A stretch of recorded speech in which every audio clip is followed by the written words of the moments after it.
آج ہم جس ہستی با کمال کا ذکر کرنے جا رہے ہیں وہ بھی ہستی با کمال کوئی معمولی شخصیت نہیں ہے.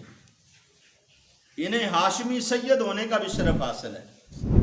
8ویں پشت میں جا کر حضرت سیدنا علی المرتضیٰ شیر خدا رضی اللہ تعالیٰ عنہ سے سلسلہ نسب ملتا ہے. اور حضور نبی کریم صلی اللہ علیہ وسلم کا فیض آپ کے خاندان سے ہی آپ تک منتقل ہوتا ہوا نظر آتا ہے. اور 1000 سال آپ کے وصال مبارک ہونے کو ہیں، لیکن اس کے باوجود آپ کا نام لوگوں کے دلوں میں زندہ ہے، آپ کی یاد لوگوں کے دلوں میں زندہ ہے. اور ان کا عرس مبارک 19 اور 20 صفر المظفر، آپ کا جو ہے وہ 18 19 20 صفر جو ہے وہ آپ کا عرس مبارک ہوتا ہے. اب آپ کے عرس مبارک کے موقع پر لوگ جوک در جوک آپ کے دربار اقدس پر حاضر ہوتے ہیں.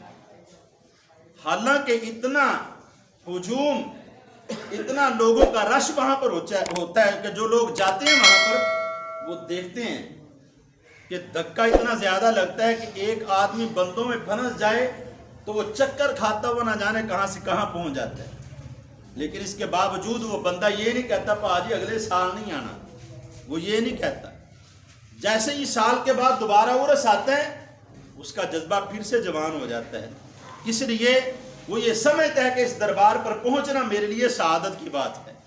اس دن کے جب صاحب مزار کا آج عرس ہے، آج ان کی شادی ہے، آج اللہ رب العزت کی خاص رحمت و برکتوں کا نزول ہو رہا ہے، تو ان برکات کا کچھ حصہ مجھے بھی نصیب ہو جائے تو بندے جوک در جوک دوڑتے ہوئے اس کی بارگاہ کی طرف جاتے ہیں.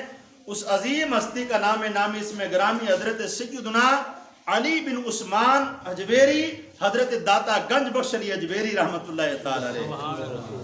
وہ یہ عظیم ہستی ہیں کہ جنہوں نے بر صغیر کے اندر، پاک و ہند کے اندر اپنا نامی اس میں گرامی اپنی کرامات کی بنا پر روشن نہیں کیا، بلکہ اپنے کردار سے اپنا نام روشن کیا ہے. اللہ رب العزت کی رضا پا کر اپنا نام روشن حاصل کیا ہے. حضرات محترم، وہ روشن کس لیے کیا؟ تاکہ لوگوں کو پتہ چل جائے کہ حقیقت کے اندر اللہ رب العزت کا قرب جن کو نصیب ہوتا ہے، جو اللہ کی بارگاہ میں مقبول بن جاتے ہیں، خلاق کائنات پھر ان لوگوں کو تنہا نہیں چھوڑتا. اللہ رب العزت ہر وقت ان لوگوں کے ساتھ موجود ہوا کرتا ہے. حضرات محترم،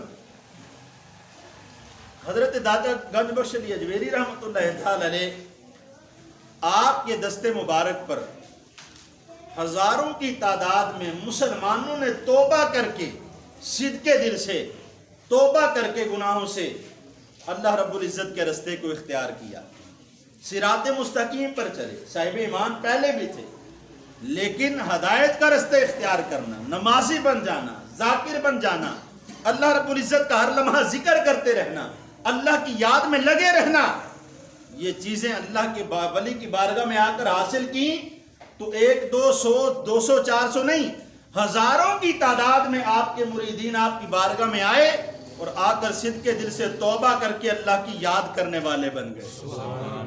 اور پھر آپ کا کردار کتنا اعلیٰ تھا کہ آپ اپنے مرشد گرامی کی حکم اور اجازت سے جب لاہور کی سرزمین پر تشریف لائے تو یہاں پر بھی غیر مسلم موجود تھے، تو ہزاروں کی تعداد کے اندر غیر مسلم لوگوں نے آپ کے دست مبارک پر توبہ کر کے اسلام کو قبول فرمایا.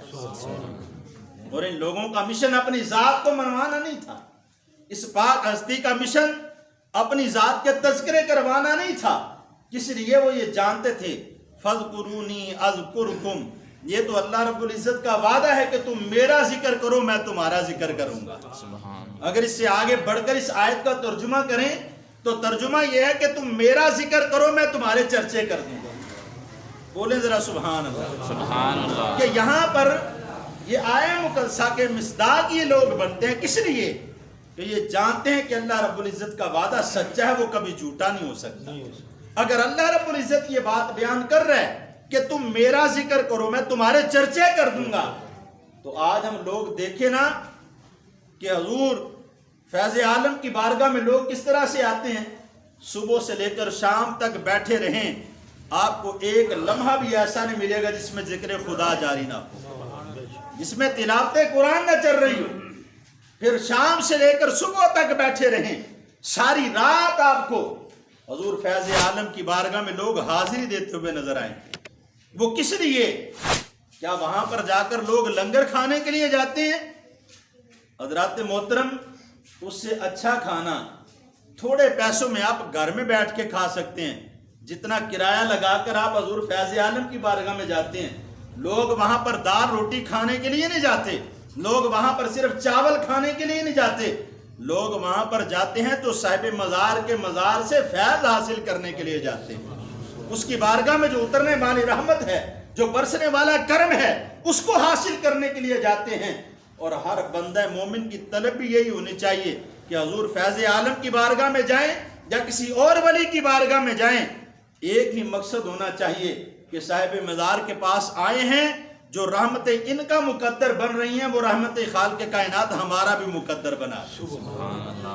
یہی مقصد اور مشن لے کر جب آپ گھر سے نکلیں گے، آپ کا سفر شروع ہوگا، تو آپ کی ابتدا سے لے کر انتہا تک جتنا آپ کا سفر ہے، خالق کائنات سارے کا سارا برکت والا بنا دے گا، اس کے اندر برکات ہی برکات ہوں۔ تو حضرات محترم، حضور فیض عالم کی بارگاہ میں آج ہم یہ خراج تحسین اس لیے پیش کر رہے ہیں کہ آپ نے اپنے مرشد گرامی کی بارگاہ میں ایسی خدمات پیش کی، اتنی خدمات پیش کی کہ حضور فیض عالم آپ کو یہ شرف حاصل ہے، آپ کی یہ عزت، آپ کا یہ مقام اور آپ کا یہ وقار ہے کہ حضور فیض عالم اپنے مرشد گرامی کی بارگاہ میں حاضر ہیں، اور آپ کے مرشد گرامی کا آخری وقت ہے، وصال کا وقت قریب ہے، اور مرید کے لیے اس سے بڑی خوش قسمتی کیا ہو سکتی ہے کہ آخری وقت ہو تو مرشد گرامی کا دیدار ہو، یا مرشد گرامی کا آخری وقت ہو تو پھر بھی مرشد گرامی کا دیدار ہو۔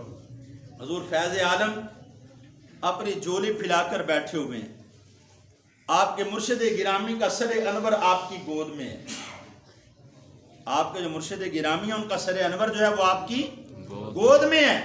حضور فیض عالم حضرت داتا گنج بخش علی اجمیری اپنے مرشد گرامی کا دیدار کر رہے ہیں اور اپنے مرشد گرامی سے گفتگو کر رہے ہیں۔ کہا بیٹا آج میں تمہیں ایک وصیت نہ کروں؟ عرض کیا یا شیخ ضرور کریں۔ فرمایا فقط ایک وصیت اپنے پلے باندھ لینا، اور وہ وصیت کیا ہے؟ فرمایا وہ وصیت یہ ہے، حالات جیسے بھی کیوں نہ آ جائیں، مشکل سے مشکل ترین حالات کیوں نہ بن جائیں، اگر بھروسہ کرنا تو فقط اپنے رب کی ذات پر بھروسہ کرنا۔ یہ وصیت کس لیے کر رہے ہیں کہ بہت سے لوگ حالات کی وجہ سے گمراہ ہو جاتے ہیں، بہت سے لوگ حالات کی مجبوریوں سے آ کر گناہ کی طرف مائل ہو جاتے ہیں، بہت سے لوگ حالات کے ہاتھوں مجبور ہو کر اللہ رب العزت کی نافرمانی کرنا شروع کر دیتے ہیں۔ ہم جس سے پوچھ کر دیکھیں بھئی نماز کیوں نہیں پڑھتے؟ پاجی ٹائم نہیں ملتا۔ نماز کیوں نہیں پڑھتے؟ بچیاں دا پیٹ پالنا ہوں ہے۔ بھئی اتنے حالات تم نے اپنے اوپر غالب کر لیے کہ تمہیں اپنے رب کی یاد بھی کرنا جو ہے وہ ذہن میں نہ رہی، تمہیں یہ بھی ذہن میں نہ رہا کہ اپنے رب کے فرائض سے غافل ہو گیا، اپنے رب کی یاد سے غافل ہو گیا۔ تو آپ کے مرشد گرامی نے جو آپ کی تربیت فرمائی وہ ایک جملے میں فرما دی۔ وہ تربیت کیا ہے؟ فرمایا بیٹا حالات جیسے بھی آ جائیں، اللہ رب العزت کی ذات پہ بھروسہ کرنا، کبھی اپنے رب کی نافرمانی نہ کرنا۔ یہ وصیت میرے اور آپ کے لیے مشعل راہ بن رہی ہے۔ کس لیے؟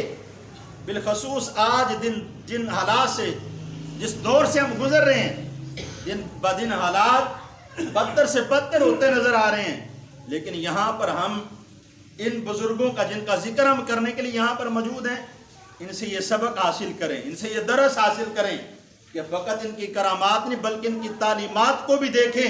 ان کی تعلیمات کیا تھیں؟ کہ حالات جیسے بھی آ جائیں اپنے رب کی ذات پر شاکر رہنا، اپنے رب کی ذات پر بھروسہ رکھنا، ایک لمحے کے لیے اپنے رب کی یاد سے غافل نہ ہونا، اگر دیکھنا تو فقط اپنے رب کی ذات کی طرف دیکھنا۔ اس لیے کہ جو اپنے رب کی ذات پر بھروسہ کر لیتا ہے، جو اپنا تکیہ اپنے رب کی ذات پر لگا لیتا ہے، پھر خالق کائنات بھی اس بندے کو کبھی تنہا نہیں چھوڑتا۔ اللہ رب العزت اس کو کبھی بھی کسی صورت بھی اکیلے نہیں رہنے دیتا۔